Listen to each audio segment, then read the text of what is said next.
All right, all right, all right, all right, all right. We're going to keep things very brief this afternoon because, God damn it, I got to bike all the way to Queens going to AEW later on tonight. I apologize for the tardiness. This was supposed to go live at 1. I was cooking Hello Fresh. Once I got done finishing Hello Fresh, the unchiseled Adonis done sent me a text message, said, can you come get me?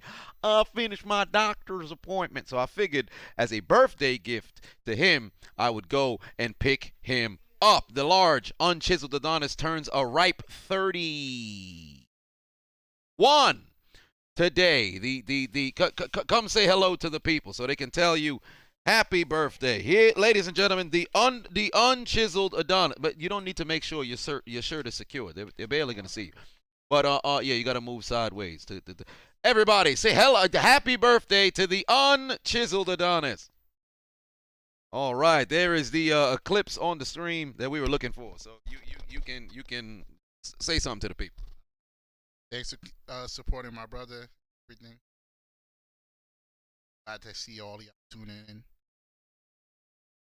More life. More life. And thank you to everybody saying happy birthday. I know y'all gonna roast me, so it is what it is. I know this guy here is gonna roast me too. It is what it is. But it doesn't matter. It's cool. It's another year. Another successful year. Another year for greatness. Another year for life. You know? Don't look like that. Look like that. All right. Yeah. Well, that's it for me. So there's the unchiseled Adonis, ladies and gentlemen. 31 years of largeness. So he is headed back. Not large for 31 years. Stop lying to the people. All right. Yeah, you weren't large for 31 years. You were elephantine. You're gigantic. Nevertheless, happy birthday to the chiseled Adonis, the human hand warmer, indeed. Good Lord. Golly. All right. So, nevertheless, let's break down what transpired week 2. We're going to speed through everything. Okay? We're going to try to not, get up out of here by 3:45. So, first and foremost, let me know in the comment section, did your team win this past weekend?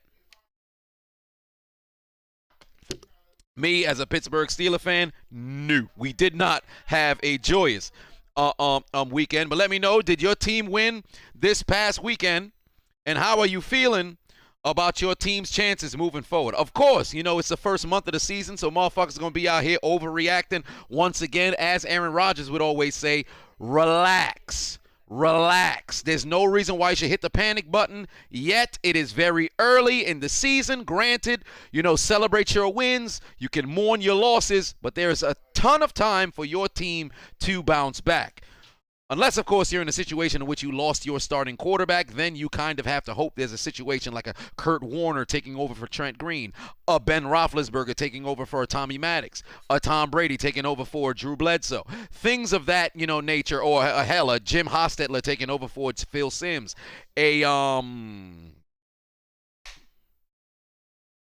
mind has gone blank of backup quarterbacks who stepped in and took over and did a hell of a job.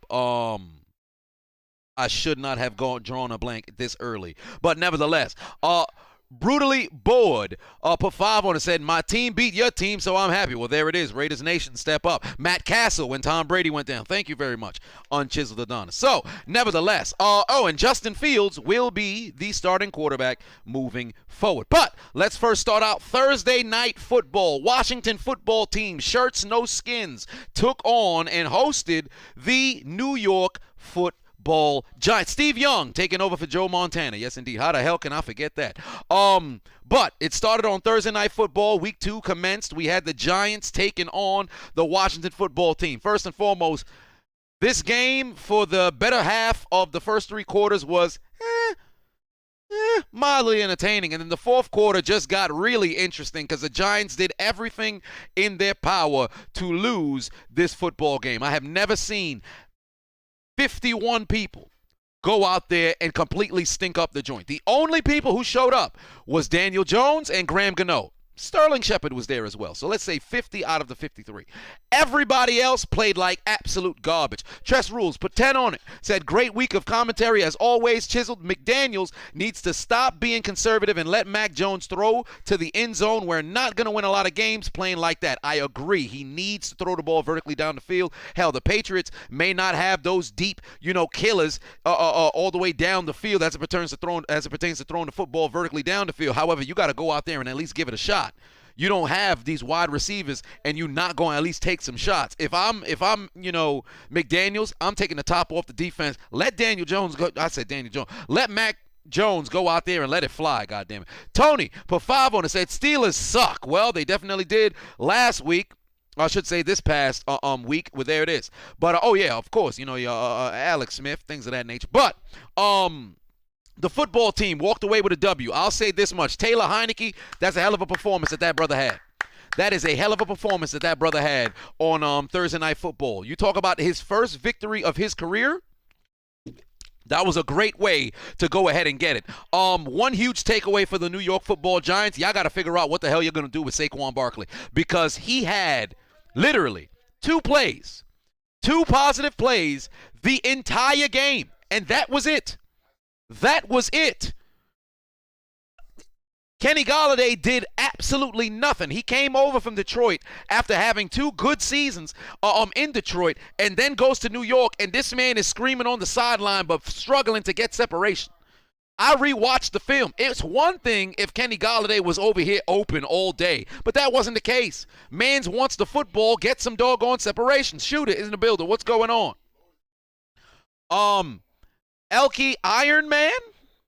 Yeah, it's Iron Man. My screen playing games with me. Pavon said, as a Jet fan, I'm disappointed but still optimistic that Wilson will learn from his mistakes and bounce back somewhat. I actually believe that he will. But it's a huge win for the Washington football team. Robert said Chase Young keeping up with Saquon. That's just a freak athlete of Chase Young. A lot of people talk about, but Saquon's not 100%. Don't matter. The fact that Chase Young, as big as he is, was moving the way that he was moving, big claps for that, brother. Tony Pafavo said, can I talk about the Raiders game? I'm going to get there, brother. I'm going to get there.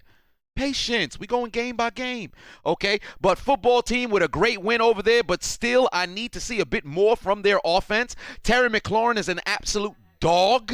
That brother is a baller. But do I see the football team being able to come out of the NFC East with this particular performance? To be honest with you, I'm not sure yet, but it's still early in the season, but huge win for those guys. Next up, AFC East matchup. The Patriots took on the Jets, and my God, did Zach Wilson pack it in with 4 INTs, 3 in the first half. Damn near had 3 in the first quarter. If I'm not mistaken, yeah, he almost had 3 in the first quarter, but then he had 1 in the second quarter, if I'm not mistaken. But this guy here, my God, you talk about making ill-advised reads, his wide receivers not, hauling in the football, maybe not even completing routes, but the whole Jets offense was not even out there at all. They did not play good football. As we all know, Belichick playing against rookie quarterbacks, it's a recipe for disaster for the rookie quarterbacks. We've seen it time and time again. Belichick, I think, over the course of the last, 20 years, he's only lost like 3 times against a rookie quarterback, maybe 4. But this guy here, I mean, Zach Wilson had a terrible, terrible outing in MetLife Stadium against the Lally Low. Damian Harris carried about 4 different. He broke 3 different Jets tackles and carried 5 all the way into the end zone. Joseph Hall put 5 on it. Said Chicago needs to make Fields the permanent starter. I'm starting to think Nancy is in Nagy's ear. I'll say this. I think Fields is going to be the permanent starter moving forward. But the Jets got decimated. There is nothing that I can say positive about the Jets' performance. If I'm not mistaken, they've lost 11 consecutive against the Lally Low. So as far as I'm concerned, they're not having a good outing against that team. Let's look at their drives, okay? Interception. They went down the field in an impressive drive. They kicked the field goal. Interception. 3 and out. End of half, they took a knee. Interception, a missed field goal, turnover on downs. A field goal, turnover on downs, the end of the fourth quarter. You've got to look at this team and say, man, what is your offensive identity? What is your offensive identity? At this particular point, the Jets do not have one. They do not have one, and they're going to struggle moving forward until they figure that out. Now, granted, I'm confident down the line, similar to what earlier had to be said about Zach Wilson. I think he'll figure it out. But the Jets need a lot of work to get stuff together. I think their front. I'm not live on YouTube. I am live on YouTube. What you mean I'm not live on YouTube? I am live on YouTube, Mando. I'm live right now. We talking on YouTube right now. What you talking about? This man in the Genjutsu. Release that brother from the Genjutsu he is. Mahmoud put 5 on it. Said the Falcons played horrendously for 3 out of 4 quarters. Specifically their O-line getting letting blitzes right by them. I won't say they played terribly for 3 out of 4 quarters. I think they played terrible the first quarter. Second quarter and third quarter, they started to wake up a bit, and then the fourth quarter, they just completely fell asleep. And moving on, the Broncos and the Jaguars. I will say, damn, the Jaguars lost 17 straight games. 17 straight games the Jaguars have lost. That is brutal. Ray put 5 on and said, I was wrong about the Colts pulling off the upset against your Rams. Can we agree that Cooper Kupp is a dog? No, we already know Cooper Kupp's a dog. But let me tell you something about the Colts, and I'll break it down when we get to that particular game. This was a game that the Colts should have won. This was truly a game that the Colts should have won. Frank Reich, Carson Wentz, those two need to get their head out of their ass when they make it into the red zone. On 5 different occasions thus far this season, 4 or 5, I think it's 4, they have failed to score from inside their own 10. That's like 90 yards away. But inside the 10-yard line, they have failed to put points on the board. So I'll talk about that briefly. But the Broncos are 2-0. And tied with the Raiders for first place in the AFC West. Broncos are playing good football. Now, granted, they played against the Giants, they played against the Jaguars, but the Broncos are playing good football. I like what I'm seeing from those guys. They're not packing it in. They have themselves a little bit of identity out there. You look at the statistics of what they had to do on the ground. I mean, they've got to figure out what the hell is going to happen, because there's no reason why Melvin Gordon shouldn't be putting out a better performance than Williams. But still, regardless, they had over 90 yards combined on the ground. Lone Revolver put 5 on and said the Colts O-line was failing Carson. Indeed, and I expected that Colts O-line to play a bit better. But Teddy Bridgewater looks very good. Can we agree Teddy Bridgewater looks good? I love the way Teddy Bridgewater has been looking over the course of these past 2 weeks. Jabari put 5 on and said the Ravens told the Chiefs, y'all will lose against us while we're not fully healthy. And like it! And that's exactly what happened. I'm Hotep Nixon, put 2 on and said, can I explain the Lolly Lule Low joke? Oh, basically it's Metal Gear Solid, my favorite video game series of all time. The running, gag in the entire thing is the Patriots are the individuals who kind of, orchestrate and run what is happening in the entirety of the game. So the Lolly Lule Low was the code name for the Patriots. I think, on one of the Thursday night games in 2018, I explained the joke throughout the entire video, but that's the reference of the joke. But Teddy Bridgewater looked magnificent these past 2 weeks. He's playing very, very good football. Another game where not a single interception, 2 touchdowns, 328 yards, 26 of 34, and he's getting the ball out there and he's finding his guys. Cortland Sutton, magnificent game. On 12 targets, 9 catches, 159 yards. He did not score a touchdown, but he didn't need to. Those guys are playing good football. Trevor Lawrence is struggling. 2 interceptions again. First game, he threw 3. The second game, he threw 2. Peyton Manning is somewhere, disappointed at the poor quarterback play, but smiling because perhaps Trevor Lawrence can break his record for the most interceptions thrown as a rookie. So I will say, for the Jaguars, of course, they're a very young team. Urban Meyer's just got to figure out what the hell's going to happen with this team moving forward. But for the Broncos, I like the way that they look. Down the line, I'm curious to see what it's going to look like when they play against tougher competition, but we will see. Next up in the AFC East, once again, the other matchup. The Bills absolutely butt-fucked the Miami Dolphins. First and foremost, Tua is gone. Tua is gone. That brother is out. He did not get a chance to finish the game. If I'm not mistaken, he left in the first quarter, never to return. He's going to be, he got fractured ribs, so I don't know how long he's going to be out, but he's ruled out for week 3. That is a brutal blow. That is an absolute brutal blow. Once Tua left the game, I don't think a single person under the damn sun thought Miami had a chance to win. Buffalo had their way with the Dolphins. Outside of the Xavier Howard interception, Buffalo did absolutely nothing, bro. He did absolutely nothing. Slim Shades Canes put 5 on it. Said, I think if Tampa gets through the next 2 weeks unscathed, an undefeated regular season is possible. Well, we will see how things play out for them and where the chips may lay. But when we get there, we will get there. I'm undefeated. That's a tough one. But at the same time, hell, Brady's done it before. Can it possibly happen again?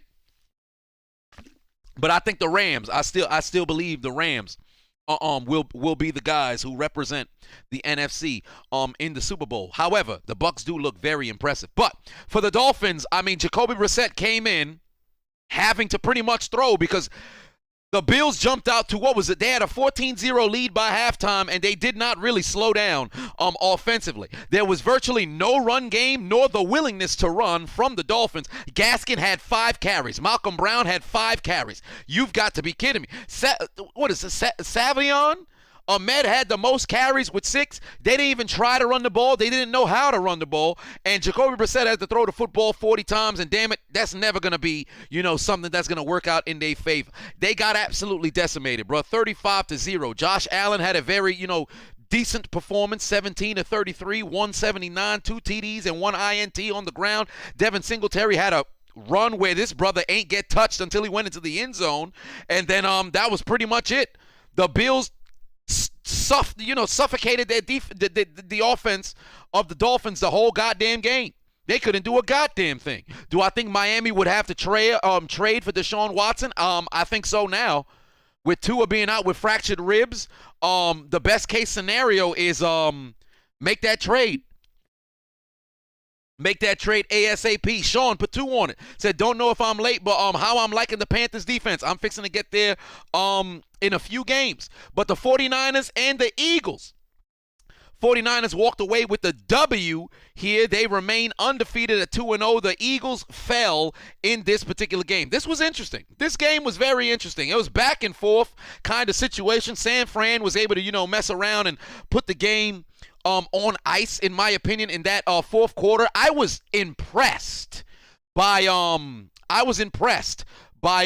Philly's, a willingness to go out there and block for the most part, but it wasn't enough to walk away with the W in this particular game. Jimmy Garoppolo did a whole lot of nothing, in my opinion. He was efficient, but it wasn't anything that really jumped off of the damn stat sheet. It was one of those games where it was primarily, led by the defense. You had how many punts? 1, 2, 3, 4, 5, 6, 7, 8, 9.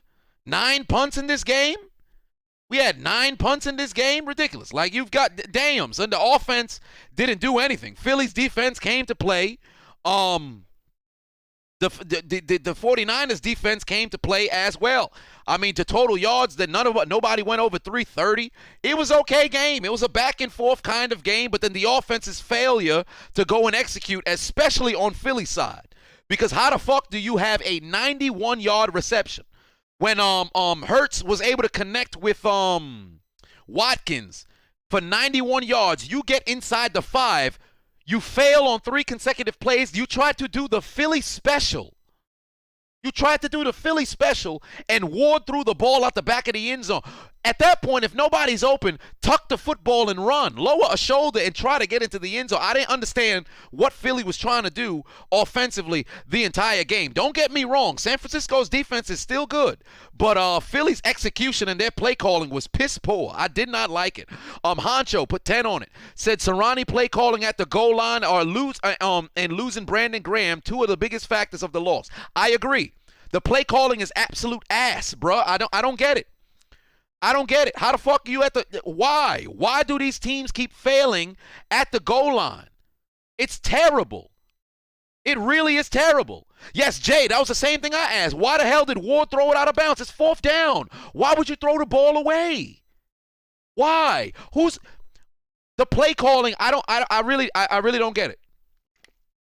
Because you can't go the entire week. You're watching film, and then you shoot yourself in the foot. It's one thing if San Francisco's defense was playing so well to where nothing is open. It's another if you see the complete mental lapses. that was happening in the play calling. Both the 49ers and, the Philadelphia Eagles needed to play better. This was a game that, you don't want to go revisit on film. Both of them, I don't know, son, but they got to figure it out moving forward. But the 49ers did just enough to walk away with the win. I believe it was Garoppolo's sneak went into the end zone and gave that icing on the cake touchdown. Philly ended up scoring late, but it really did not matter. And missed field goals, blocked field goals. Like, come on now. Rams and Colts. Now, this is what something that I wanted to talk about earlier, right? Because this was my upset alert that I had for this particular week. I had the Rams, losing on the road to Indianapolis. I really don't understand what Frank Reich, Carson Wentz, and that Colts offense is doing, bro. Because how is it that you have a sack that's given up inside the 10, then you have an interception on a shovel pass from inside the 10? I don't understand. What is the play calling? It's the same situation with Philly and well, not necessarily with San Francisco, but it's the same situation with Philly. What the hell is the play calling that Indianapolis is doing whenever they get into the red zone? I'm not understanding why we're not seeing. Let me see right now. How many carries did Jonathan Taylor get? 15? Why? It's not as if this game was blown out of the water and they had to throw all day. You have Jonathan Taylor in the backfield. Give him the football. You got Marlon Mack. Give him the football. Run the damn football. I don't understand. I can't understand. Indianapolis went all the way down the field, right? They got inside the red zone, and here were the play calling, right? So they had a 5-yard pass and a 13-yard run. It's 1st and goal from the 1-yard line. 1st and goal from the 1-yard line. They hand it to Taylor, no gain. They hand it to Taylor, no gain. They hand it to Taylor, no gain. It's 4th and goal from the 1. They never picked up a single yard. What the hell are you doing up front? How you getting defeated every single play? 3 straight runs, they couldn't get it done. Mind you, Taylor only had 15 carries. So you subtract these 3 carries from at the 1-yard line. He only had 12 for the rest of the game. How? What's the play calling? Wear down the defense. Then Carson Wentz gets sacked. You might as well just keep trying to run the football from the 1 or at least QB sneak it. Come on now. What the hell are they doing? Matthew Stafford went down the field, ended up having Cooper Kupp score a touchdown. They go down the field again. They kick a field goal. Then they had the interception from inside the 10, right? Here we go. 7-yard pass, 1st and goal. They try to run with Taylor again from the 3. No gain. And then you have a shovel pass interception. I don't get it. I don't get it. That's another run for Taylor from inside the 5. So now he's only had 11 carries outside the 5-yard line. How? They go down the field again. They kick themselves a field goal. Then they have a 3-and-out. They finally get themselves a touchdown. They got a 5-and-out. They go down the field, and they get another field goal to tie it up. This time they had to kick it from, the 17. They couldn't really get nowhere. Another interception after that where Jalen Ramsey caught the pick, and that was the end of the game. For the Rams, there's not too much I got to say because this was one of those games where it was a little bit tough. But I don't understand what the hell the Colts are doing when they get down inside the red zone, bruh. How the hell you on the 1-yard line, you on the 3-yard line, you can't punch it in? How? You failed twice from inside the 5. This on you. This was my upset alert, and they failed me, bruh. For the Rams, congratulations, you still undefeated. Yes, Digi Sports, indeed. The Colts were supposed to be one of the best offensive lines in the league, and what the hell are they doing? I can't put the entire situation on Wentz, but my God, and he's got 2 swollen ankles. Somebody get this brother a Sinzu bean, bro. Every single year he hurt. Come on, bro. D1 Heat said, do I think it's the players or Urban Meyer? I think it's a mixture of both for the Jags. I think it's a mixture of both. Next up, Raiders and Steelers. Let me say this. I'm not going to make any excuse for Pittsburgh. I don't care about the injuries. But Highsmith, but TJ Watt, but Devin Bush was out, but Joe Hayden was gone. The offense was absolutely abysmal. The defense had mental lapses left and right because the defense played decent enough to where you'd be able to walk away with a win. However, again, they failed on 3rd downs. They failed when you needed them because when Pittsburgh's offense was finally able to put together a drive, what happened? The defense fails. You give up a field goal. You just take the lead, 7-6. Then what happens? The Raiders go down the field. They get themselves a field goal, 9-7. We go into the break. We come out second half. The Raiders go down the field, they score, extend their lead. Pittsburgh cuts it to 2 after Najee Harris gets the first touchdown of his career. Try turning talking about somebody spit on me. You decide to go and spit on somebody else. Get yourself ejected. That's stupid. Use your common sense. Then you give up a 61-yard touchdown to Henry Ruggs. I don't understand it. I don't understand it. Don't get me wrong. Without T.J. Watt, without Highsmith out there, without Devin Bush and Joe Hayden, of course that's going to be a rough blow. But how the hell the pass rush completely disappeared? Completely disappeared. Outside of Melvin Gordon's, 3 quarterback hits, the pass rush was virtually non-existent. This brother had a clean pocket. He had a clean pocket. This is a team that led the league in sacks for 4 consecutive years, and they failed to generate any kind of pass rush. Derek Vehicle was very comfortable this game. He was very comfortable this game. And the Raiders offense for the second week in a row, virtually no run game. You want to know why the Raiders won? Derek Vehicle. It was Derek Carr. Give this brother his respect. He's leading the league in passing, and he's playing very good football. There was a little scare. I thought the brother had another, ankle situation.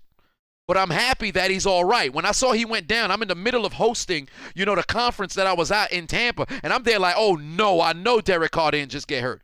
Because I like the Raiders. I want the Gruden Grinders to make it to the postseason and win a playoff game. Unless, of course, they're playing against the Pittsburgh Steelers. But my God, come on now. They went out there. There was no Josh Jacobs playing. Peyton Barber had 13 carries for 32 yards. Nobody else went over 10 yards. Kenyon Drake had 7 carries for 9 yards. Did nothing. Derek Carr had 4. He ran it 4 times for 9 yards. There was no run game. But yet, he threw 28 of 37, 382 yards and 2 TDs. Magnificent game from the Raiders. Tress Rules for 5 on it. Said, have I ever considered using the Wilhelm scream in my commentary videos? I think it would be good for a player getting flipped on any hard hits. Perhaps. Matter of fact, I'll open it up right now. I'll put the Wilhelm scream and see if I'll add that to some videos. But Derek Carr, yes indeed. Baby J, yes indeed. Carr's an MVP candidate right now. That brother is playing great football. Great football. But for the Oakland Raiders, Las Vegas Raiders, Gruden Grinders, give them a round of applause because right now they're playing magnificent football. Those guys are playing magnificent football. Back-to-back games, huge wins over teams in the AFC North. Give those guys their credit. Give them their credit. They are playing good football, and their defense is getting the job done. Big Ben was under duress a great percentage of that game. Give those guys their credit. Give them their credit. Stephon Williams said, you're going down Sunday eating Big Ben ribs all day long. I see you're a Bengals fan. We'll see how things play out. Next up, let's talk about the Bengals versus the Bears. I'll say this much. This game was relatively even throughout the first half. Chicago scored early and then virtually did nothing offensively for the better percentage of 3 quarters outside of their early touchdown. But the second half, Cincinnati turned the football over 4 times, including 3 consecutive interceptions on 3 consecutive passes from Joe Burrow. This was one of those games where since he don't turn the football over, it's safe to say they probably win this game, but they did. You got to hit the music for Khalil Mack because that brother was out there making his presence felt. He played a very good game, providing pressure all doggone day. The Bears, they got after the quarterback. They provided enough pressure to where, Joe Burrow wasn't feeling too good. Look at these offensive possessions, right? And Andy Dalton ended up going down. Justin Fields had to come in, and lo and behold, he will be the starter moving forward. But look at these possessions here. After the Chicago touchdown, it just became a defensive chess match and failure to execute on the offensive side of the ball. You had a punt from Cincinnati, turnover on downs from Chicago, turnover on downs from Cincinnati, a punt, another punt, a punt, end of the half, a field goal from Cincinnati, a punt, fumble from Cincinnati, field goal from Chicago, then the pick that got returned for a touchdown by Raquan Smith, another interception, a punt from Chicago, a 3-and-out that is, another interception from Joe Burrow, but this time it was already inside the red zone. Then Chicago got another field goal, touchdown from Cincinnati. They went down the field in no time. Then the interception from Chicago, and then another touchdown on one play to I believe this was T. Higgins, because the interception put them inside the red zone. Then it was the end of the doggone game because Cincy's defense couldn't do nothing. This was a game that Chicago shouldn't have won. This was truly a game Chicago shouldn't have won. Their defense bailed them out. And I'm going to give their defense credit because they showed up. And when the lights come on, big players got to go out there and perform. But for Cincinnati, you've got to protect that football.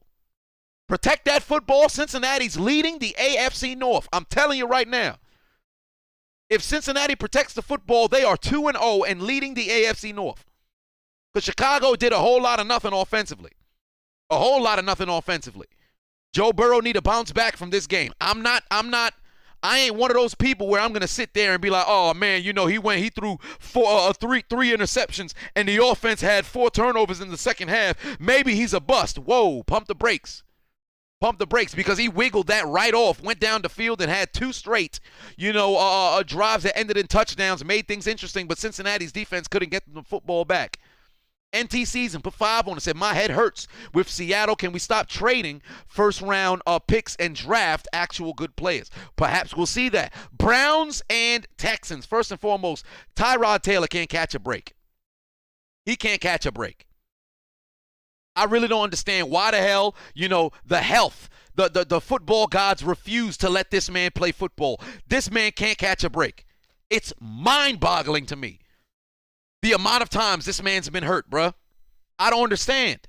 I really don't understand. It's getting ridiculous. It's getting really ridiculous. Because he don't deserve this. He really don't. He really don't. He don't deserve this. Every single time Tyrod has a little bit of a mojo behind him, brother get hurt. The football gods don't want to see him win. I hate that shit. I hate that shit. Did I see the interception that the Oklahoma player did? Yes, I did. I did see it. I got to do a commentary on it. But I hate the fact that Tyrod Taylor always getting hurt, bro. At this point, you might as well start Watson, but they're going to start Davis Mills. Then, there was virtually no real run game for for the Texans in this particular game, so it had to be a quarterback's game, and once Tyrod was gone, I had no confidence in their team to, mess around and win. Baker Mayfield played a very good game. Outside of the lone interception, he only had 2 incompletions. On the ground, Cleveland looks like a super threat. Nick Chubb only had 11 carries. He nearly had 100 yards. He was only 5 yards off. Kareem Hunt had the bulk of the carries of this game, had a stellar 51 yards. He played all right. Through the air, remember, they still don't even got Odell Beckham back yet. So Cleveland looking all right. They played great against Kansas City last week and then, kind of blew it. But the name of this game was Baker Mayfield was very efficient. He was very efficient. As long as Baker does not turn the football over, I think they okay. I think they okay. Because if that run game is going, man, they're gonna be a problem. They are going to be a problem. Underscore said, do I plan on doing SEC commentary, or is it not possible? Well, I can't do, covering the entire, college football season. I'll probably do isolated games, but it's going to probably be exclusively on Patreon because, as we know, NCAA, they don't play with they shit, especially as it pertains to me. My channel goes by different rules. We all know this. So what would usually just be a copyright claim for somebody else would be a copyright strike for me. What would just be a regular video for somebody else is a community guideline strike for me. So we play for different rules. So we'll have to see. But yes, I will be at AEW later on tonight. I'll be at AEW, what they call the Grand Slam. So yeah, as long as Baker holds on to the football, things will be good. Next up, Carolina is undefeated, ladies and gentlemen. They took down the New Orleans Saints. Who the hell saw this outside of Carolina Panthers fans? I thought the Saints' performance last week against Green Bay wasn't a fluke. But it looked like it was because they could do absolutely nothing all day. Under duress, you talk about Jameis Winston unable to breathe. Carolina's defense got after this man, bruh. They killed this man. There was 4 sacks, but it could have been 8. Carolina is leading the league in sacks right now, and that defense is looking very good. Jameis done turned into regular crab legs Winston as if he was wearing the Tampa Bay jersey because he threw 2 picks. Outside of the one drive when he ran into the end zone, the Saints did nothing offensively. Look at their drives. They had a 3-and-out, another 3-and-out, a 5-and-out, a Jameis Winston interception. Let's go to the second half. They had a 3-and-out, 5-and-out turnover on downs, 3-and-out. They finally had that touchdown where Jameis Winston was able to find the end zone, but that was only because Sam Darnold threw an interception. The Saints got the football back in the red zone. So they never put together a drive that went down the field. They had a 3-and-out, then they had a 4 downs, turnover on downs, Jameis Winston interception, end of the game. The Saints, I don't think they passed the 50. I don't think the Saints ever put together a drive that started on their side of the field and ended at the 50, bruh. Only one. No, actually, no. Yeah, only one. There was only one. That was it. They did nothing all day. Saints offense wasn't even here. There was no W's being eaten whatsoever, bruh. For the Panthers, I like the way Sam Darnold looks. I told you guys last week and beforehand, I like the way that Sam Darnold plays football. As long as he protects the football, he can be a stellar quarterback. And I cannot say enough for Christian McCaffrey. People thought the brother was hurt, so they didn't forget how good this brother is. Christian McCaffrey is giving you at least 150 total yards of offense week in, week out. NT season for 5 on said Camaro needs another back to make up for his runs. They ain't got money to get one. I don't think so. I don't think they need another back. I like Camaro. I like Camaro by himself. But I think he will suffer now that it's Winston at quarterback and not Drew Brees back there, because now that threat of really throwing the football ain't the same. You know, because when Brees is at quarterback, you got to stay honest. With Winston there, you don't mind loading the box. At least for right now. So we'll see. Jeffrey said, am I still a professional stay-at-home son? Yes, indeed I am. Do not let the Maserati and things of that nature fool you. That was not my vehicle. Okay? So... And I may have stayed in a mansion over the course of this past weekend. Did not mean that it was my mansion. I still am a professional stay-at-home son. The unchiseled Adonis would not have moved with me. But the Carolina Panthers, I like the way Sam Darnold looked. Christian McCaffrey is always good. Man, they can be a force as long as they protect the football. Carolina could be a playoff team. The only thing holding them back is them not protecting the football. They protect the football, they are a playoff team. Did I talk about Sunday Night Football yet? No, not yet. But I like the way Carolina looks. Next up, we had Vikings and the Cardinals. My God, do the Vikings know how to lose a football game? Do the Vikings know how to lose a football game? If I'm not mistaken, they had a 20-9 lead, 20-7 lead. They lost it like this, like that. Within seconds, they lost the damn lead. They was up 20. Look at this. They was up 20-7, right? After Kirk Cousins found Justin Jefferson, right? They were moving on up to a 13-point lead. He had already scored with Thielen. He now scored with Jefferson. And here we were, right? Sitting there, 20-7. What happens? Kyler Murray goes down the field like it's nothing. They nearly had a takeaway inside the red zone, but Vigil couldn't get both his feet in bounds after Moore had fumbled, right? Kyler Murray runs into the end zone. The Vikings go 3-and-out. Kyler Murray launches it down the field. Moore is wide open by himself. There wasn't a single corner near him. They lost the lead within 3 minutes. No, pardon me. They lost the lead within 7 minutes. It was a 5-minute, 41-yard drive. The Cardinals went all the way down the field. Then it was a 3-and-out for a minute and a half from the Vikings. First play, the Cardinals get the football back. They got the lead. Why can the Vikings not hold on to a lead? Why the Vikings always got to play from behind? I don't understand it, bruh. I do not understand it. What is the identity of the Minnesota Vikings? What is the identity of the Minnesota Vikings? Dalvin Cook left with a scary injury. Then they get themselves a field goal. It becomes a relatively close game. Vigil makes up for his lack of getting both his feet down by catching himself a pick six. The Vikings now lead by 6. The Cardinals go right back down the field. A.J. Green gets his first touchdown outside of Cincinnati. Then the Cardinals turn the football over. Vikings go all the way down the field, get themselves a field goal to take the lead. The Cardinals take a field goal to regain the lead. The Vikings fight, go all the way down the field. Game-winning kick here. Greg Joseph's leg is just for decoration, bruh. Just for decoration. Well, we've seen a whole lot of missed kicks this weekend. We saw a lot of missed kicks this weekend in the past 2 weeks. But Greg Joseph, brother, you got to put your motherfucking head back down, bruh. What is wrong with your foot? How do you miss a game-winning field goal from, what was it, 31 yards out? Are you kidding me, bruh? Are you kidding me? I promise you, these kickers need to be kicked in their motherfucking head. Where is Randy Orton from 2009? Line up every single kicker, hit him with a goddamn punt kick in the motherfucking temple, bruh. Help me understand why these goddamn kickers cannot be accurate when the game is on the line. Help me understand. Greg Joseph need to be beat up left and right. Like Joseph in the Bible, his brothers was whipping his ass. Somebody need to whip Greg Joseph's ass. That is Joseph, right? Joseph had the brothers in the Bible when they was kicking his ass, right? All right, there we go. Yeah, it was like he had the colorful, that was him, right? Okay. Yeah, I'm not. When I was young, I used to be in the book. Not so much now. But still, Joseph need his ass whipped, bruh. Turf toe. Mad Miz said turf toe. Shit, he might as well have turf toe. Because the only thing that's going to be left on his body going to be his toe touching the turf. Because we going to motherfucking chop up every other piece of this man's limbs. What's wrong with him, bruh? Are you out of your mind? Greg Joseph need his ass whipped.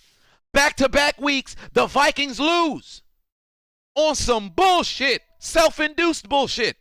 Week 1, they talk about Dalvin Cook fumble, not fumble all day, but at the end of the day, they had 12 penalties. Week 2, they failed to hold on to a lead, and then they go down the field, they miss out because of a kicker missing a kick.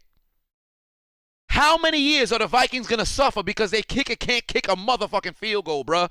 It's ridiculous, man. It's ridiculous. The Vikings are 0-2. Again? I can't remember if they were 0-2 last year. Can't remember, but they do it to themselves. What is it? Osiris? You're absolutely right. They do it to themselves. They do it to themselves, man. Next up, Falcons and the Buccaneers. Let me tell you something. The Buccaneers are legit. We already knew this. But the Falcons, I struggle to understand how people who are Falcons fans haven't passed away from a brain aneurysm. Because I cannot understand why they pull on your heartstrings the way that they do. The Falcons were trailing 28-10, right? They were trailing 28-10 in the third quarter. Mind you, earlier, they said the Falcons didn't really play too much throughout the first, few quarters. I beg to differ. First quarter, it was a very rough first quarter. Second quarter, they scored a touchdown. They only gave up, they gave up one score, but they cut before halftime. They kicked the field goal. They made it a 11-point game, right? Third quarter, outside of the final drive, the Falcons ain't do Third quarter, Falcons played very good football. The Bucs had one good drive, and then they didn't do a whole lot of nothing, right? Fourth quarter begins. The Falcons got all of the momentum. Literally all of it. What happens?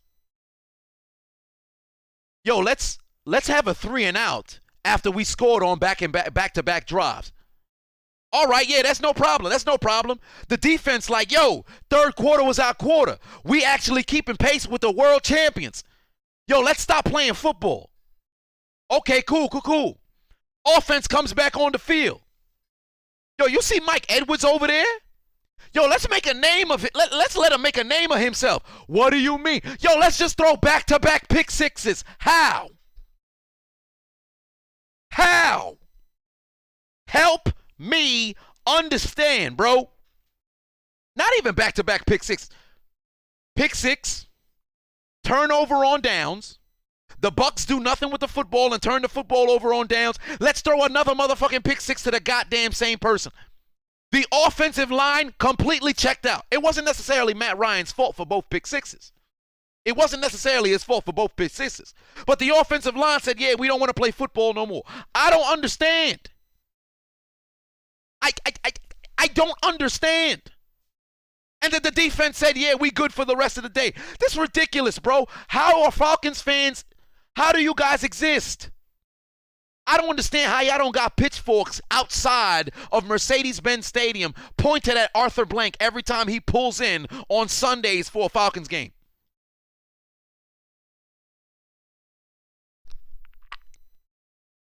Tom Brady threw 5 touchdowns. 5. Bucks didn't even try to run they didn't need to. He threw 5 TDs. They couldn't even touch this man. It's ridiculous, bro. Keandre says, rise up. That's exactly what they're going to do. They're going to rise up for the zombie apocalypse because the Falcons got all their fans wanting to be dead. I would rather be dead and cheer for the Falcons than be alive and have to live with the heartbreak if I was a Falcons fan. You're going to rise up in the zombie apocalypse to go eat somebody's brains because it's not worth cheering for the Falcons on a week-in, week-out basis, bruh. My God, Buccaneers is 2-0. Next up, Titans and Seahawks. You talk about a choke job? My God. Seahawks was up 24-7. Or was it 24-9? 24-9, I believe. And they done blew the doggone game, bruh. They done blew the doggone game. What the hell did Seattle do down the stretch? Derrick Henry happened. Say it with me now. Write it in the chat. What is your favorite candy bar? What should the pastor say every time he steps up to the pulpit? What do we say after we get ready to give grace at the dinner table? Oh,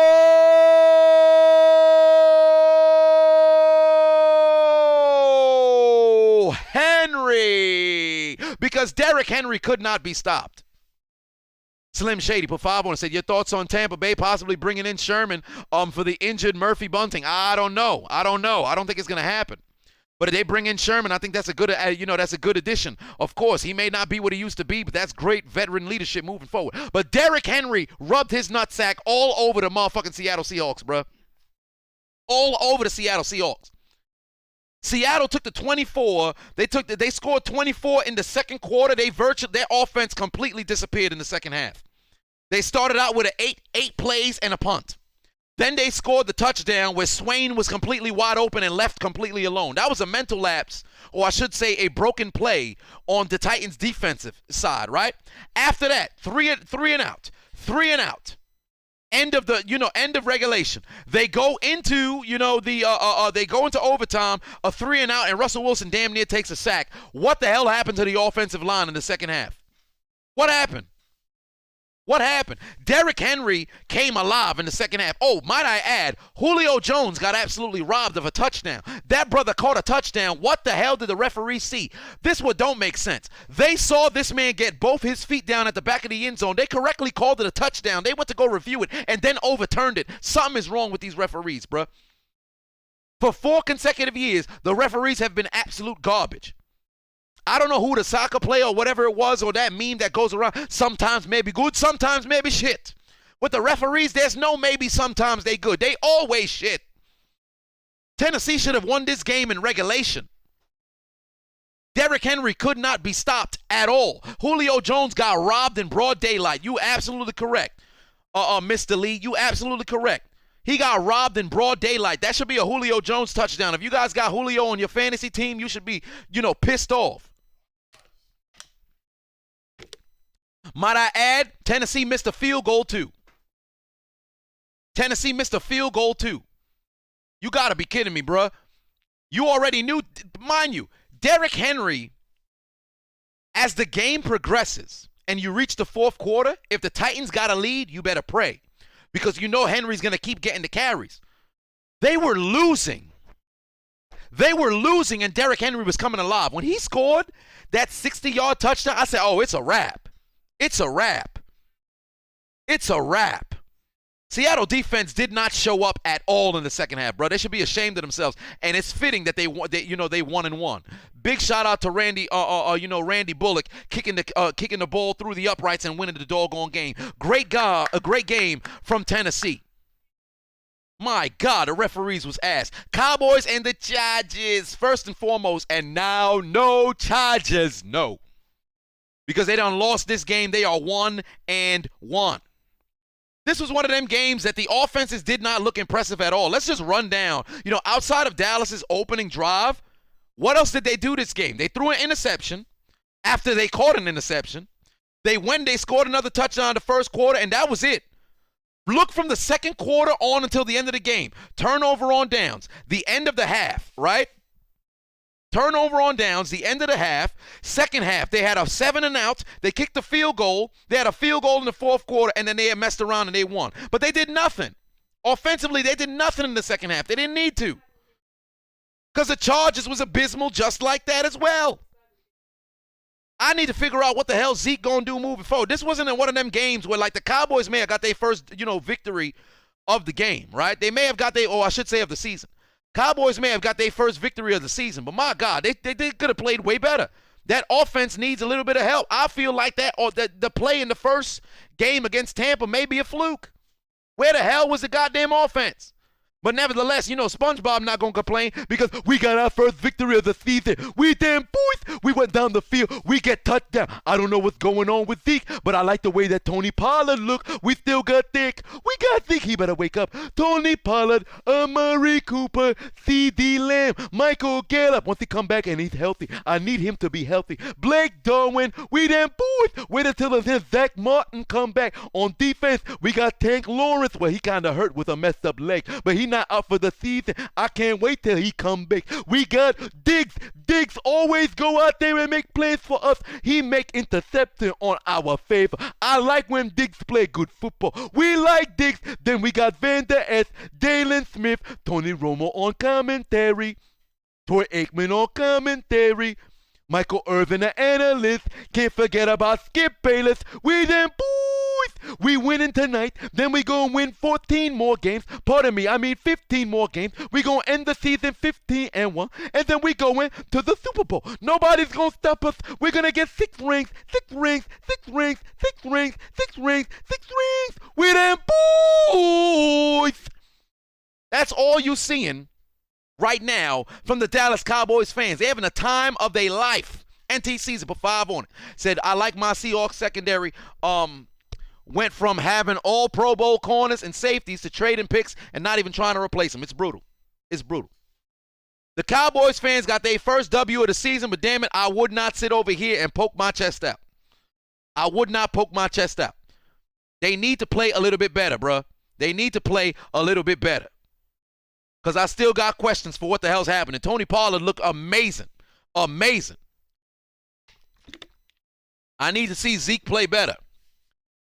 He could have 71 yards on the ground, but damn it, you are Ezekiel Elliott. You are yet to get a 100-yard game. I can't even remember the last time you had a 100-yard game. He needs to play better.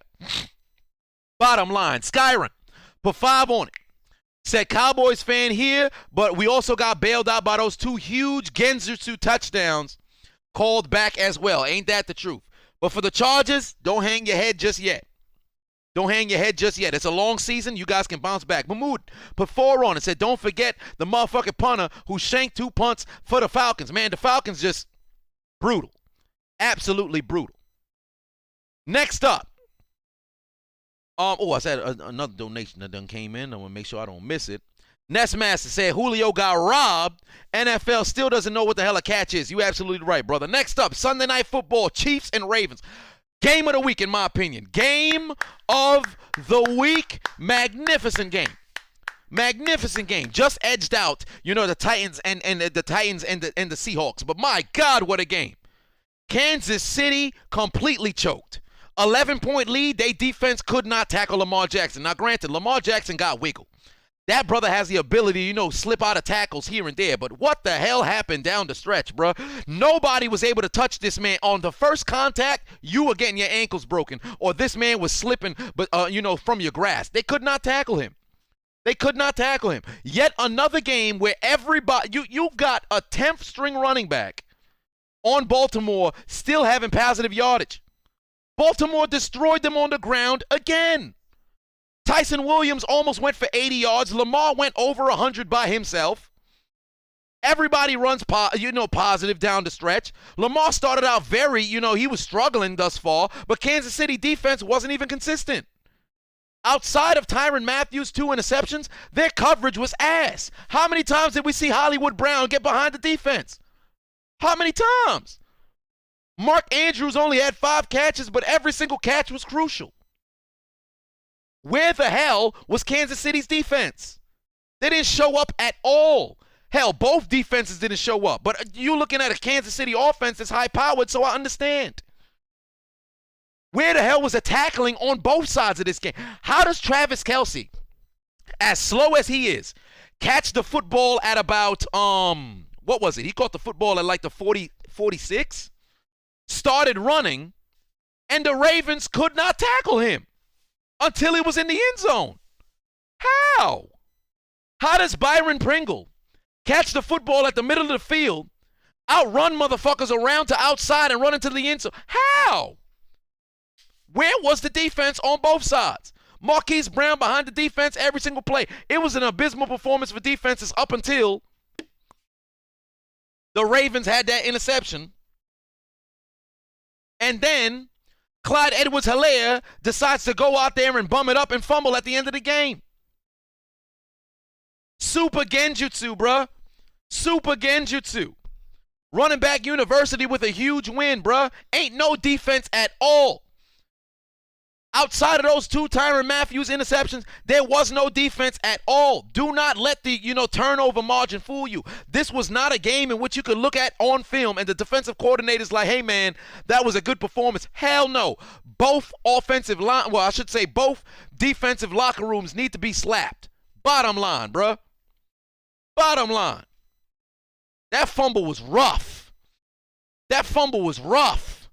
Because it looked like it was going to be the same sort of fate that, the Browns suffered last week. Well, technically in the case of the Chiefs, they came all the way from behind and never lost the lead. But once the Ravens took the lead, I said, okay, Kansas City going to go down the field and win. And they went down the field and then Helaire fumbled. Had he not fumbled, I have no doubt in my mind Kansas City would have won. But I guess like Kanye West once said, I guess we'll never know. I guess we'll never know. What a way to close out the game for the Ravens. And I'll say this about the Kansas City defense, one last thing. They ought to be ashamed of themselves. Because how the fuck does Lamar Jackson run a QB boot and nobody go with him on the 1-yard line? Lamar's most dangerous weapon is his legs. How the hell you treat this man like Peyton Manning at the 1-yard line? That game-winning touchdown, the go-ahead touchdown, was a QB boot and not a single person remained outside. How? How? With Lamar Jackson at the quarterback, somebody need to be shot, castrated, executed, crucified. How? How? You run a QB boot from the 1, your name is Lamar Jackson, and nobody's there? Chiefs defense need their ass whipped. NT season put 5 on it. Said Clyde was the Chiefs' worst first-round pick in the last 5 years. Chiefs with Hunt and Jamal Charles. They need those 2 type of backs, perhaps. Hell, if they still had Kareem Hunt, they would have been even more lethal. Honestly, I really like Kareem Hunt. Had he been still in Kansas City, they would have been an even better football team because he's hard as hell to bring down. Gilded Warrior. Put 5 on it. Said nobody want to talk about Tyreek Hill's 3 catches for 14 yards. No morning shows mentioned that. That brother had one. His end around reverse was pretty much it. He did nothing. He did nothing all day. Nothing all day. How many targets did Tyreek Hill have? 4. 4 targets. Why the hell didn't they just say, fuck it, he down there somewhere? They did it for Demarcus Robinson on that touchdown. They did it for Demarcus Robinson on that touchdown. Why the hell didn't Andy Reid take a few shots down the field with Tyreek Hill? Hell, just let him run. And Travis Kelce, for all intents and purposes, should have had 150 yards, from the field. Knowing that Tyreek Hill just need to run a vertical route to keep that safety honest, leaves a one-on-one nightmare inside for whoever the hell has to guard Kelce. I don't get it. I don't get it. But that brother got strapped. Completely shut down. Shut completely down. After Derek Carr torched that Ravens defense last week, Mahomes came out, had a decent showing, 24-31, 343 yards, but it could have easily been a 400-yard game. Could have easily been a 400-yard game. Willie, I already spoke about the Pittsburgh Steelers. But hell of a win for Baltimore. Claps in the chat right now for the Baltimore Ravens.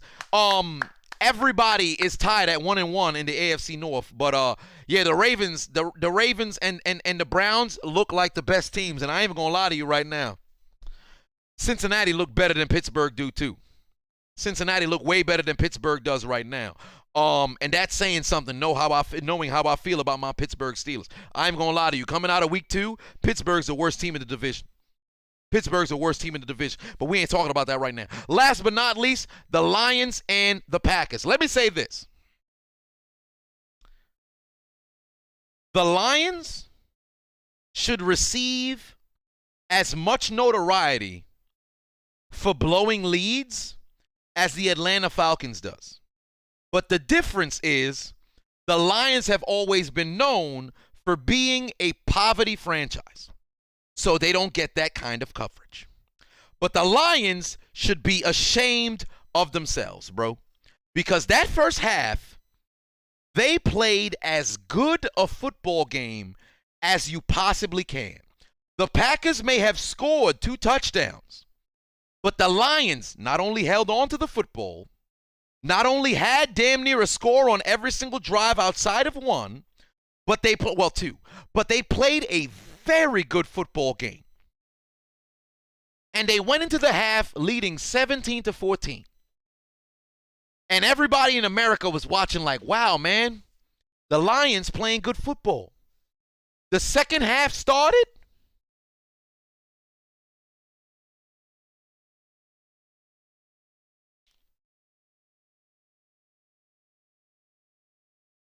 These motherfuckers can unplug their controllers. What the hell happened, bro? What the hell happened? You talk about Jared Goff went into halftime, thought the game was over, came out as Ryan Gosling, only he wasn't playing cornerback and remember the Titans. He was playing quarterback for the Detroit Lions and did a whole lot of nothing. These motherfuckers did nothing in the second half, bro. Nothing in the second half, bro. If you live in Detroit, you should try to dip, son. Janelle said you trying to move, you don't want to talk about Detroit. These motherfuckers in the second half, their defense non-existent.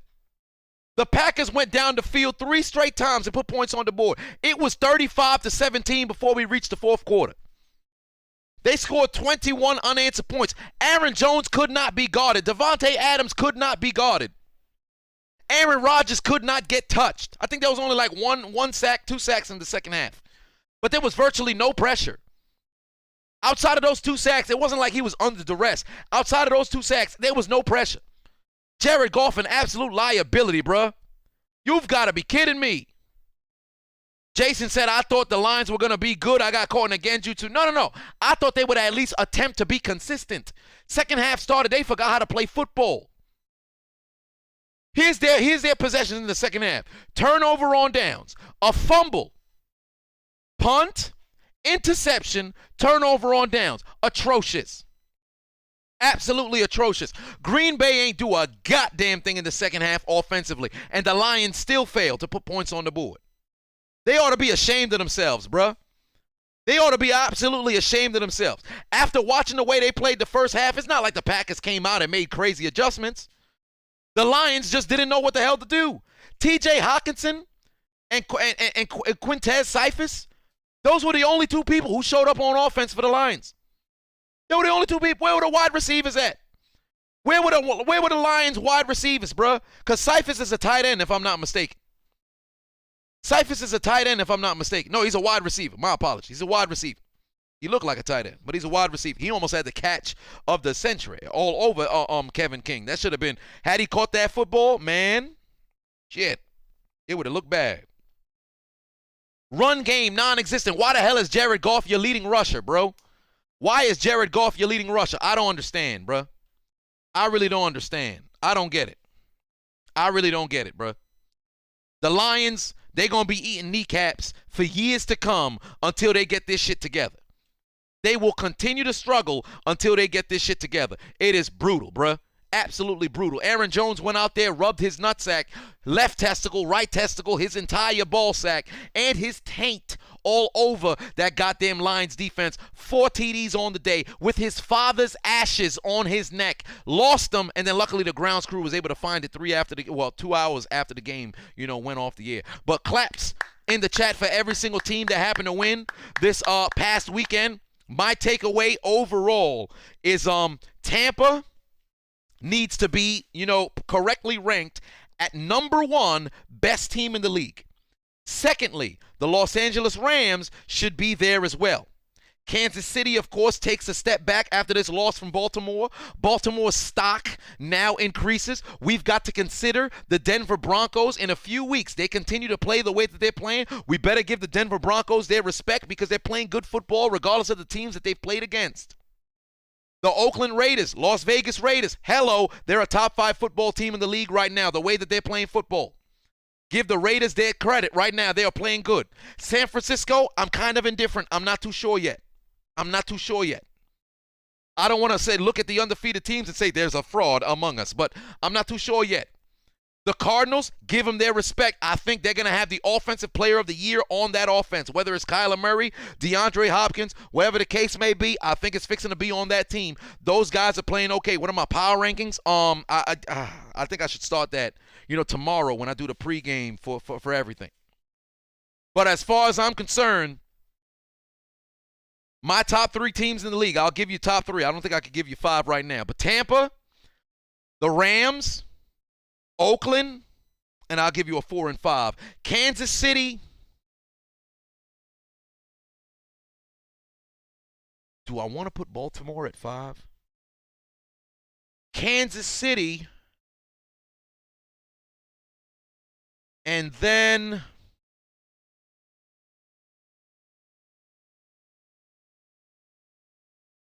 I think I would put Baltimore at 5. Buffalo would just be outside at 6. Buffalo would just be outside at 6. No. I have the Ravens in front of the Browns. I think if Tyrod Taylor kept playing in the game against Cleveland, it would have been a different game. But I think outside. The bootiest teams right now, the Jets. The Jets is probably the most booty. The Jets is very booty. Actually, no. The Jaguars are the most booty team in the league. The Jets would have to be second. Shit, man. Arizona. No. I'd put. Shit. Yeah, I can't have Baltimore in the top 5 and not have Arizona. Arizona would have to be 5. My apologies. Arizona would have to be 5. My apologies. Arizona would have to be 5. Then I would have Baltimore at 6. Buffalo at 7. And then I'd have the Browns at 8 over there. But Jags 1. Jets 2, Atlanta 3. Those are the top 3 booty teams in the league. God damn, it's 4:10. Son of a bitch, I done went over an hour. I got to go take myself a shower, then I got to bike over to Queens because I'm getting ready to go to AEW. I want to make sure I get out there a little bit early. I got to go eat myself something to go, get something to eat. No, Dolphins. No. Dolphins aren't at the top 3 for most booty teams. Let's not do that. No, the Giants aren't the most booty team. Let's not do that. The Giants are probably number 6. Let's not do that. I can't give you a 4 and 5 right now because my mind is kind of scrambling right now. But I will say, most booty teams, without question, the top 3: Jags, Jets, Atlanta. Rank them however the fuck you want to rank them. But those 3, booty, bruh. Absolute booty. I think I would put Atlanta in front of the Jets. I'll put Atlanta in front of the Jets. So I'll do Jags, Atlanta, and then the Jets. Booty. Absolute booty, bruh. Best rookie QB right now, Mac Jones. Come on now. Whoa, Leo Rodriguez said Niners top 3. I'm tripping. You bugging. You think the Niners are better? You think the Niners are in the ranks of the Raiders right now? The Raiders, the Rams, and also Tampa Bay? I don't know about that. I would have put it there. Did I talk about the Bears? Yes, I did. You'd have to go backwards. But let me go get ready to bike over. I have been your host. I don't want to say with the most, but sometimes I do go with the most. Derek put 4 on it. Said, who's winning, Brian Danielson or Kenny Omega? I'm not too sure, but damn it, I'd love to see Brian Danielson get himself a W here tonight. I'm going to be there. And I think they tape, 2 shows in one, so perhaps I might see CM Punk wrestle. I'm not too sure. I do not know if he's going to be wrestling, but I sure hope so. Nevertheless, I appreciate you guys tuning in. Week 2, recap. I'm going live tomorrow early to cover, what's going to happen in week 3. So stay tuned. I don't know what time, though, yet. I'm not too sure what time yet. And I got to do a classic commentary. If I'm not mistaken, tomorrow it'll be a quick one, though, because it's going to be a recap of what happened with the Jags versus the Titans back in 2009, where both Maurice Jones-Drew and Chris Johnson went over 150 yards apiece. I don't think there's footage to the entire game. I think it's just footage of both the running backs going crazy. So it's going to be a shorter video. But nevertheless, for the people on my Patreon, y'all going to get access to that. Super Bowl 41. Bears and Colts, that commentary is coming next week. So if you guys want to be able to see those, make sure you go and subscribe to my Patreon. All links are in the description below. I appreciate you tuning in here tonight, and I will leave you with a celebration of the unchiseled Adonis turning 31. Here is a small nugget. I posted it on my Instagram. If you don't follow me already, please go over there. But happy birthday to the unchiseled Adonis. I will see you guys tomorrow. I don't know who made that sound though. You? Stop holding your stomach up every time you sit down. What's your problem, man? Fat. Tuck his hands underneath his stomach. Fat people don't all tuck their hands underneath their stomach. This shit is like a pouch. It's not a pouch. Son got a hand warmer. Exactly. I got a head warmer. This shit bad warm, son. Is that why you tuck your hands underneath? Is this the secret? Yeah. It's a hand warmer, son. Tuck your whole body underneath your stomach. I would try to do that. This shit is a hand warmer for real. Really? Like, no joke. That's interesting. No joke. I'm not even going to say you should try it because it's going to be like... Not you. Oh, my hand here? Bet watch. Go ahead. For all intents and purposes, all gay shit aside, shit's actually kind of warm, son. Exactly. Exactly. No, you should open up a business. That's funny. No, funny. honest. Like, think about it. If you had people rent time to put their hand underneath your stomach, right, during the cold, think about it. Like, you could go to Times Square. Motherfuckers be freezing out there. If you go to Times Square, you have people like, yo, for 5 minutes at a time, if you ain't got no gloves, I'm renting out stomach rest. Stomach rest. Stomach rest. Think about it. Yo. Jude's stomach rest. Wow. How much would you charge? For 5 minutes of warmth, how much do you think this is worth? That sounds like a funny ass commercial. We can market this shit, son. This guy David. This is fun. I'm telling you right now, there's a million views, bro. Wow. I'm telling you, there's a million views. That's funny. We could market this shit for Christmas. Some people sit on Santa, rest your hands underneath the stomach of Jews. Huh? You make some money, bro. Funny. I'm telling you right now. That's funny. Stomach rest. Stomach rest. That's funny. Sit there looking like Rick Ross. It's going to be like, yo, I got... Put your hand there. Yo, for all intents and purposes, this shit is actually warm. Exactly. Yeah. That's funny. That's a commercial right there. That's a commercial right there. Be like, all you have to do is follow the steps. Lift up the shirt, put your hand there, close the shirt, sit there for a couple minutes. It's warm. And it's not really a good plug. You gotta use some OJ shit or something like that. OJ. Like I use if the glove fit, you must have quit. If the hand rest, shit. Well, you the lyricist, you figure it out. If the hand rests. Yeah, if the hand rests. If the glove fit, you must have quit. I don't know where to go with that. The word nest came to my head just now, and I was like, yeah, that doesn't sound like a nest at all. It's a pouch. That's what it is. Feel like a kangaroo. Feel like Kangaskhan. In the slouch's pouch. Slouch's pouch. No? Think about it, son. Business idea. People could rest their hands underneath your stomach, in betwixt, your thigh, and then the top piece of the stomach here, and bam, warm hands, man. Have a whole conversation. You can be a human, hand rest, hand warmth thing. When I used to play football, I remember buying a hand warmer, but I didn't have the heat patches. So it was literally just a sleeve that didn't really warm my hands because I didn't have the heat pouches. But you have a human heat pouch. So what people can do, you can charge people. Use your size, man. Ladies out here thirst trapping on Instagram, they getting paid for their body. Why don't you get paid too, bro? That's crazy. Get paid too. Man made it seem like it's OnlyFans. So. It's a business. No, it's not, it don't gotta be OnlyFans. That's But crazy. down the line, no, you can become like, you can be a slut. On OnlyFans, you can say, yo, you paid $3 a month. I'll show you what's underneath the stomach. I'm gonna show you what heat to pop. Yeah, you just lift it up and they're gonna see that crease. Some people gonna be like, oh my God. Oh, that crease. Like, they're gonna love it. So I'm telling you, business idea. Keep that in mind, son. Think about that. Times Square. Who needs sand? Get you a pouch. But you do realize if it's cold outside, it's actually no, it won't be. It won't be. It'll actually be warm. That's crazy. Exactly. That's crazy as shit. Think about it, son. It's -5 outside, but it's 75 underneath your stomach, bro. That's crazy. That's how you make money out here, man.